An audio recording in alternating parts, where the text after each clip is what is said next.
6h-9h, France Bleu Azur vous réveille. C'est France Bleu Azur matin.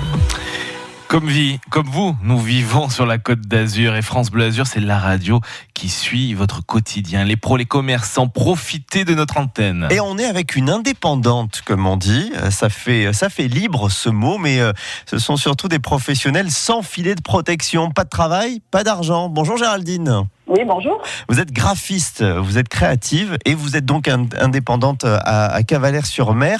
Comment allez-vous ? Comment ça se passe en ce moment pour vous ? Ça va très bien. Écoutez, le travail est un petit peu compliqué, mais ça va aller. Bon, vous avez eu depuis longtemps l'habitude de travailler à domicile, puisque vous travaillez comme ça à distance. Mais il y a toujours autant de contrats, parce que faire de la pub pour des activités qui s'arrêtent, c'est compliqué.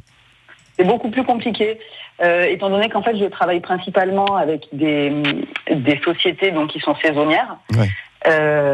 C'est sûr que le travail s'est arrêté en fait d'un coup dès que le confinement a commencé. Les contrats, les devis qui n'étaient pas signés ont été arrêtés. Et donc ça a été très compliqué dès le départ. De toute façon, ce qui est un peu le propre des indépendants et en plus des graphistes, puisque on passe toujours après tout le reste. C'est évident. Les gens se disent que créer du beau, ça peut attendre. Alors, mais pas forcément. Votre philosophie, Géraldine, c'est rendre le monde plus beau. Du coup, vous avez trouvé des idées. Enfin, comment vous avez fait pour garder vos clients, en attraper entre guillemets d'autres. Enfin, comment vous avez réussi à rester attractive ? Écoutez, je pense qu'en fait, pour garder des clients, je veux dire, la crise, c'est quand même quelque chose de très particulier, ce qui est en train de se produire, qui s'est produit et puis qui continue puisque la crise continue.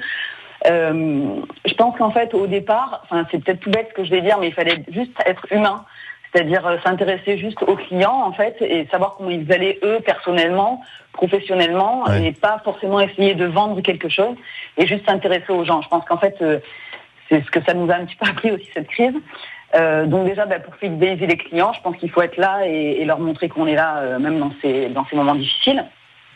Et ensuite, pour attirer un peu, on va dire, de nouveaux clients, moi, ce que je propose, qui est ma petite contribution, on va dire, mon petit coup de pouce face à la crise, c'est de leur permettre, en tout cas, de créer ou de développer tout ce qui est leur communication et de payer après la saison, parce que je sais que tout le monde fait face à des problèmes de trésorerie. C'est un beau cadeau quand même que vous faites. Alors on va donner le nom de votre site internet, de votre entreprise, Géraldine. Alors jooscom.net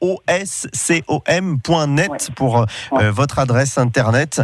Géraldine, indépendante, mais vous l'entendez, qui garde le sourire et qui vous propose de payer seulement à la fin de la saison son travail de graphiste ou de création de sites ou de visuels. Bravo à tous, parce que tous dans vos domaines, vous prenez des initiatives et c'est pour ça qu'on vous donne la parole tous les matins à 6h40 et 7h40. France Bleu.